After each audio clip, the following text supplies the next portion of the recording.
Hello दोस्तों, आज मैं आपको निखिल और साक्षी के प्यार से विवाह तक के सफर की कहानी बताऊंगी। ये सफर इतना लंबा होगा उन्होंने सोचा न था। दो युवा दिलों ने दाम्पत्य जीवन के सपने संजोने शुरू कर दिए थे, लेकिन इंतजार की घड़ियां बढ़ती ही जा रही थी।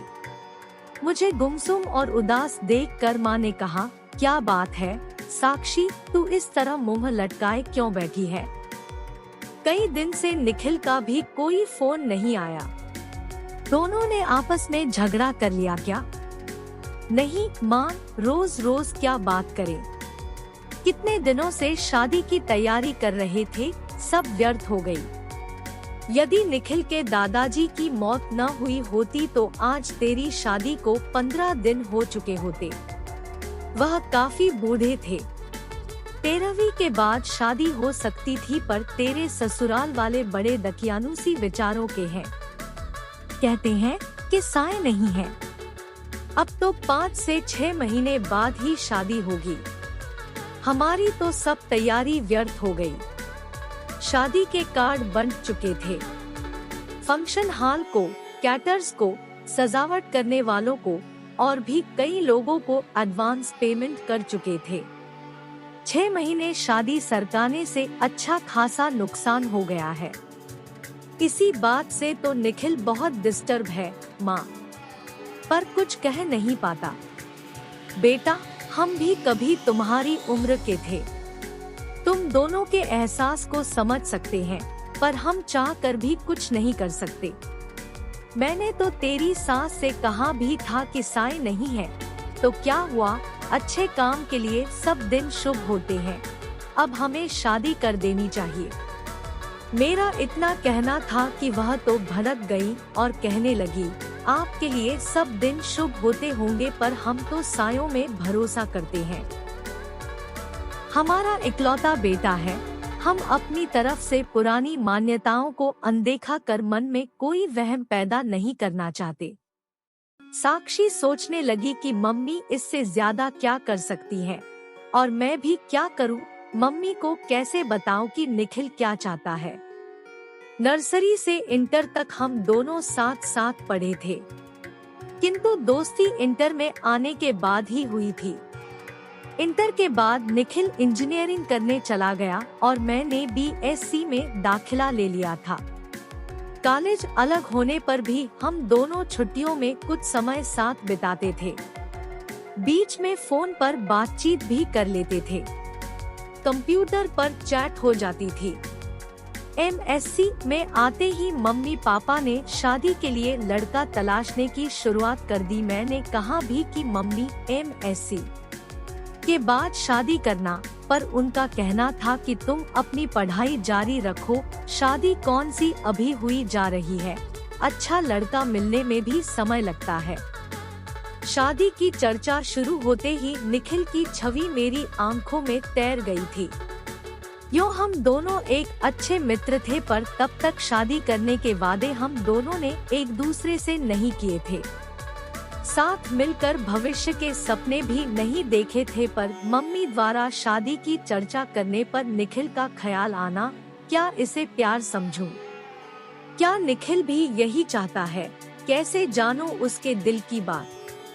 मुलाकात में निखिल से मम्मी द्वारा शादी की पेशकश के बारे में बताया तो वह बोला, इतनी जल्दी शादी कर लोगी? अभी तो तुम्हें 2 वर्ष MSc करने में ही लगेंगे। फिर कुछ सोचते हुए बोला था, सीधे सीधे बताओ, क्या मुझसे शादी करोगी? पर अभी मुझे सेटल होने में कम से कम 2 से 3 वर्ष लगेंगे। प्रसन्नता की एक लहर तनमन को छू गई थी। सच कहूँ निखिल, जब मम्मी ने शादी की बात की तो एकदम से मुझे तुम याद आ गए थे। क्या यही प्यार है? मैं समझता हूँ यही प्यार है। देखो, जो बात अब तक नहीं कह सका था, तुम्हारी शादी की बात उठते ही मेरे मुंह पर आ गई और मैंने तुम्हें प्रपोज कर डाला। अब जब हम दोनों एक दूसरे से चाहत का इजहार कर ही चुके हैं, तो फिर इस विषय में गंभीरता से सोचना होगा। सोचना ही नहीं होगा रति, तुम्हें अपने मम्मी पापा को इस शादी के लिए मनाना भी होगा। क्या तुम्हारे घर वाले मान जाएंगे? देखो, अभी तो मेरा इंजीनियरिंग का अंतिम साल है। मेरी कैट की कोचिंग भी चल रही है, उसकी भी परीक्षा देनी है। वैसे हो सकता है इस साल किसी अच्छी कंपनी में प्लेसमेंट मिल जाए, क्योंकि कॉलेज में बहुत सी कंपनियां आती हैं और जॉब ऑफर करती है। अच्छा ऑफर मिला तो मैं स्वीकार कर लूंगा और जैसे ही शादी की चर्चा शुरू होगी मैं तुम्हारे बारे में बता दूंगा। प्यार का अंकुर तो हमारे बीच पनप ही चुका था और हमारा यह प्यार अब जीवन साथी बनने के सपने भी देखने लगा था। अब इसका जिक्र अपने अपने घर में करना जरूरी हो गया था। मैंने मम्मी को निखिल के बारे में बताया तो वह बोली, वह अपनी जाति का नहीं है। यह कैसे हो सकता है? तेरे पापा तो बिल्कुल नहीं मानेंगे। क्या निखिल के माता पिता तैयार हैं? अभी तो इस बारे में उसके घर वाले कुछ नहीं जानते। फाइनल परीक्षा होने तक निखिल को किसी अच्छी कंपनी में जॉब का ऑफर मिल जाएगा और रिजल्ट आते ही वह कंपनी ज्वाइन कर लेगा। उसके बाद ही वह अपने मम्मी पापा से बात करेगा। क्या जरूरी है कि वह मान ही जाएंगे? मम्मी, मुझे पहले आपकी इजाजत चाहिए। यह फैसला मैं अकेले कैसे ले सकती हूँ? तुम्हारे पापा से बात करनी होगी। उनसे बात करने के लिए मुझे हिम्मत जुटानी होगी। यदि पापा तैयार नहीं हुए तो तुम क्या करोगी? करना क्या है मम्मी, शादी होगी तो आपके आशीर्वाद से ही होगी, वरना नहीं होगी। इधर मेरा MSc फाइनल शुरू हुआ, उधर इंजीनियरिंग पूरी होते ही निखिल को एक बड़ी कंपनी में अच्छा स्टार्ट मिल गया था और यह भी करीब करीब तय था कि भविष्य में कभी भी कंपनी उसे US भेज सकती है। निखिल के घर में भी शादी की चर्चा शुरू हो गई थी। मैंने मम्मी को जैसे तैसे मना लिया था और मम्मी ने पापा को, किंतु निखिल की मम्मी इस विवाह के लिए बिल्कुल तैयार नहीं थी। इस फैसले से निखिल के घर में तूफान उठ खड़ा हुआ था। उसके घर में पापा से ज्यादा उसकी मम्मी की चलती है।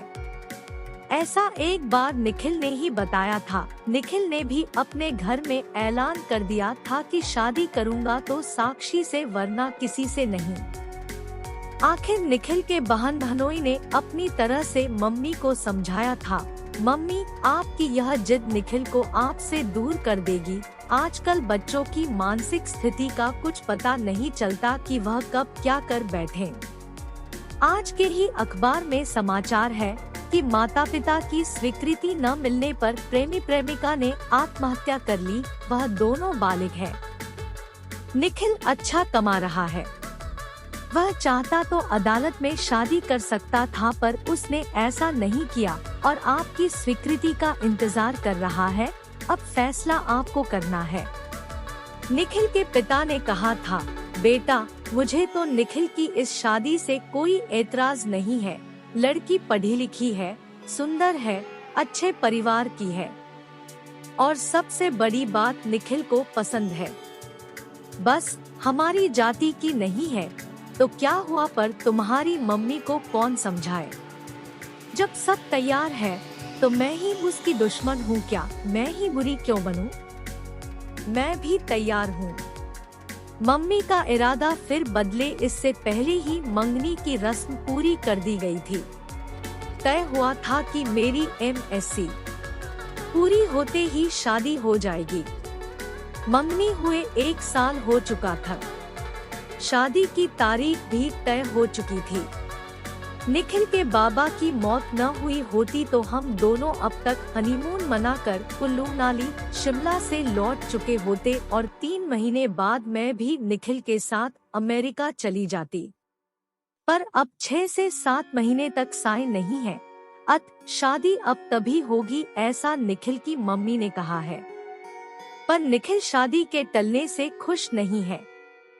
इसके लिए अपने घर में उसे खुद ही बात करनी होगी। हाँ, यदि मेरे घर से कोई रुकावट होती तो मैं उसे दूर करने का प्रयास करती, पर मैं क्या करूं? माना कि उसके भी कुछ जज्बात हैं। 4 से 5 वर्षों से हम दोस्तों की तरह मिलते रहे हैं। प्रेमियों की तरह साथ साथ भविष्य के सपने भी बुनते रहे हैं, किंतु निखिल को कभी इस तरह कमजोर होते नहीं देखा। यद्यपि उसका बस चलता तो मंगनी के दूसरे दिन ही वह शादी कर लेता, पर मेरा फाइनल साल था इसलिए वह मन महसूस कर रह गए। प्रतीक्षा की लंबी घड़ियां हम कभी मिलकर कभी फोन पर बात करके काटते रहे। हम दोनों बेताबी से शादी के दिन का इंतजार करते रहे। दूरी सहन नहीं होती थी, साथ रहने व एक हो जाने की इच्छा बलवती होती जाती थी। जैसे जैसे समय बीत रहा था, सपनों के रंगीन समुंदर में गोते लगाते दिन मंजिल की तरफ बढ़ते जा रहे थे। शादी के 10 दिन पहले हमने मिलना भी बंद कर दिया था कि अब एक दूसरे को दूल्हा दुल्हन के रूप में ही देखेंगे, पर विवाह के 7 दिन पहले बाबाजी की मौत हमारे सपनों के महल को धराशायी कर गई। बाबाजी की मौत का समाचार मुझे निखिल ने ही दिया था और कहा था बाबाजी को भी अभी ही जाना था। हमारे बीच फिर अंतहीन मरुस्थल का विस्तार है। लगता है अब अकेले ही अमेरिका जाना पड़े। तुमसे मिलन तो मृगतृष्णा बन गया है। 13वीं के बाद हम दोनों गार्डन में मिले थे। वह बहुत भावुक हो रहा था। रति, तुमसे दूरी अब सहन नहीं होती। मन करता है तुम्हें लेकर अनजान जगह पर उड़ जाऊं, जहां हमारे बीच न समाज हो, न परंपराएं हो, न ये रीति रिवाज हो। दो प्रेमियों के मिलन में समाज के कायदे कानून की इतनी ऊंची बाड़ खड़ी कर रखी है कि उनकी सब्र की सीमा ही समाप्त हो जाए। चलो रति, हम कहीं भाग चले। मैं तुम्हारा निकट सान्निध्य चाहता हूँ। इतना बड़ा शहर है, चलो किसी होटल में कुछ घंटे साथ बिताते हैं। जो हाल निखिल का था वही मेरा भी था। एक मन कहता था कि अपनी खींची लक्ष्मण रेखा को अब मिटा दे, किंतु दूसरा मन संस्कारों की पिन चुभो देता कि बिना विवाह यह सब ठीक नहीं। वैसे भी एक बार निखिल की इच्छा पूरी कर दी तो यह चाह फिर बार बार सिर उठाएगी। नहीं, यह ठीक नहीं। क्या ठीक नहीं रति? क्या तुमको मुझ पर विश्वास नहीं? पति पत्नी तो हमें बनना ही है। मेरा मन आज जिद पर आया है। मैं भटक सकता हूँ। रति, मुझे संभाल लो। गार्डन के एकांत झुटपुटे में उसने बाहों में भरकर बेतहाशा चूमना शुरू कर दिया था। मैंने भी आज उसे यह छूट दे दी थी ताकि उसका आवेग कुछ शांत हो, किंतु निखिल की गहरी गहरी सांसें और अधिक समा जाने की चाह मुझे भी बहकाए उससे पूर्व ही मैं उठ खड़ी हुई। अपने को संभालो निखिल, यह भी कोई जगह है बहकने की? मैं भी कोई पत्थर नहीं, इंसान हूँ। कुछ दिन अपने को और संभालो। इतने दिन से अपने को संभाल ही तो रहा हूँ। जो तुम चाह रहे हो वह हमारी समस्या का समाधान तो नहीं है। स्थायी समाधान के लिए अब हाथ पैर मारने होंगे। चलो, बहुत जोर से भूख लगी है। एक गर्मागर्म कॉफी के साथ कुछ खिला दो, फिर इस बारे में कुछ मिलकर सोचते हैं। रेस्टोरेंट में बैरे को ऑर्डर देने के बाद मैंने ही बात शुरू की। मनोज, तुम्हें अब एक ही काम करना है। किसी तरह अपने माता पिता को जल्दी शादी के लिए तैयार करना है, जो बहुत मुश्किल नहीं। आखिर वे हमारे शुभचिंतक हैं। तुमने उनसे एक बार भी कहा कि शादी इतने दिन के लिए न टालकर अभी कर दें? नहीं, यह तो नहीं कहा। तो अब कह दो। कुछ पुराना छोड़ने और नए को अपनाने में हरेक को कुछ हिचक होती है।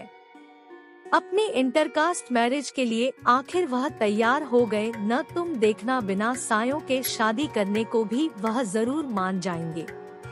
निखिल के चेहरे पर खुशी की एक लहर दौड़ गई थी। तुम ठीक कह रही हो रति, यह बात मेरे ध्यान में क्यों नहीं आई?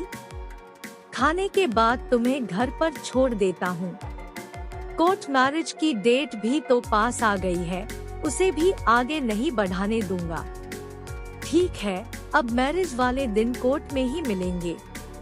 मेरे आज के व्यवहार से डर गई क्या? इस बीच फोन करने की इजाजत तो है या वह भी नहीं है? चलो फोन करने की इजाजत दे देते हैं। रजिस्ट्रार के ऑफिस में मैरिज की फॉर्मेलिटी पूरी होने के बाद हम दोनों अपने परिवार के साथ बाहर आए तो निखिल के जीजाजी ने कहा, मनोज, अब तुम दोनों की शादी पर कानून की मुहर लग गई है। साक्षी अब तुम्हारी हुई। ए जमाई बाबू, ये इंडिया है, वह तो वीजा के लिए यह सब करना पड़ा है, वरना इसे हम शादी नहीं मानते। हमारे घर की बहू तो साक्षी विवाह संस्कार के बाद ही बनेगी, मेरी मम्मी ने कहा। वह तो मजाक की बात थी मम्मी, अब आप लोग घर चले, मैं तो इन दोनों से पार्टी लेकर ही आऊँगा। होटल में खाने का ऑर्डर देने के बाद निखिल ने अपने जीजाजी से पूछा, जीजाजी, मम्मी तक हमारी फरियाद अभी पहुंची या नहीं? साले साहब, क्यों चिंता करते हो, हम दोनों हैं न तुम्हारे साथ। अमेरिका आप दोनों साथ ही जाओगे। मैंने अभी बात नहीं की है, मैं आपकी इस कोर्ट मैरिज हो जाने का इंतजार कर रहा था। आगे मम्मी को मनाने की जिम्मेदारी आपकी बहन ने ली है। इससे भी बात नहीं बनी तो फिर मैं कमान संभालूंगा। हाँ भैया, मैं मम्मी को समझाने की पूरी कोशिश करूंगी। हाँ, तू कोशिश कर ले, न माने तो मेरा नाम लेकर कह देना, आप अब शादी करो या न करो, भैया भाभी को साथ लेकर ही जाएंगे। वाह भैया, आज तुम सचमुच बड़े हो गए हो। आफ्टर ऑल अब मैं एक पत्नी का पति हो गया हूँ। ओके भैया, अब हम लोग चलेंगे, आप लोगों का क्या प्रोग्राम है? कुछ देर घूम घाम कर पहले साक्षी को उसके घर छोड़ूंगा, फिर अपने घर जाऊंगा। मेरे गले में बाहें डालते हुए निखिल ने शरारत से देखा। हाँ रति, अब क्या कहती हो, तुम्हारे संस्कार मुझे पति मानने को तैयार है या नहीं? आंखें नचाते हुए मैं चहकी, अब तुम 90% मेरे पति हो, यानी 10% की अब भी कमी रह गई है, अभी और इंतजार करना पड़ेगा। उस दिन का मुझे अफसोस है मनोज, पर अब मैं तुम्हारी हूँ।